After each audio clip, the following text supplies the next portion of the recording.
बिस्मिल्लाहिर रहमानिर रहीम। अस्सलामु अलैकुम। ষষ্ঠ পারা সূরা মায়েদা রুকু 11। বনি ইসরাইলের মধ্যে যারা অবিশ্বাস করেছিল তারা দাউদ ও মরিয়ম তনয় কর্তৃক অভিশপ্ত হয়েছিল, কেননা তারা ছিল অবাধ্য ও সীমালঙ্ঘনকারী। তারা যেসব গ্রহীত কাজ করত তা থেকে তারা একে অন্যকে বারণ করত না। তারা যা করত নিশ্চয়ই তা নিকৃষ্ট। তাদের অনেককে তুমি অবিশ্বাসীদের সাথে বন্ধুত্ব করতে দেখবে। তাদের কৃতকর্ম কত নিকৃষ্ট, যে কারণে আল্লাহ তাদের উপর ক্রোধান্বিত হয়েছেন এবং তারা চিরকাল শাস্তি ভোগ করবে।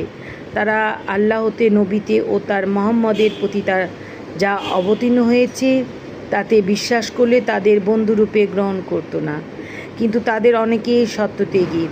অবশ্য বিশ্বাসীদের প্রতি শত্রুতায় মানুষের মধ্যে ইহুদি ও অংশীবাদীদের তুমি সর্বাধিক উগ্র দেখবে, এবং যারা বলে আমরা খ্রিস্টান, মানুষের মধ্যে তাদেরই তুমি বিশ্বাসীদের নিকটতর বন্ধুরূপে দেখবে, কারণ তাদের মধ্যে অনেক পণ্ডিত্য ও সংসার বৈরাগী আছে, আর তারা অহংকারও করে না।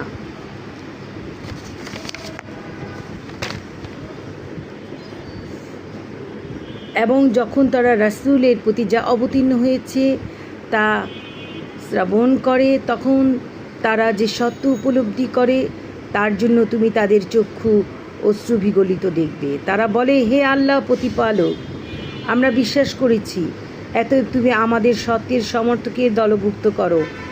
আর আমরা যখন প্রত্যাশা করি যে আল্লাহ আমাদের সৎকর্ম পরায়ণদের অন্তর্ভুক্ত করুন, তখন আল্লাহ ও আমাদের নিকট আঘাত সত্ত্বে আমাদের বিশ্বাস স্থাপন না করার কি কারণ থাকতে পারে? তৎপর তাদের এ কথার জন্য আল্লাহ তাদের পুরস্কার নির্দিষ্ট করেছেন স্বর্গ, যার পাদদেশে নদী প্রবাহিত।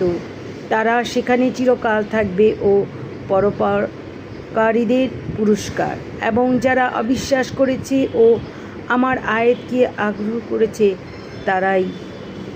আমার আয়াতকে অগ্রাহ্য করেছে, তারাই নরকবাসী। আমিন।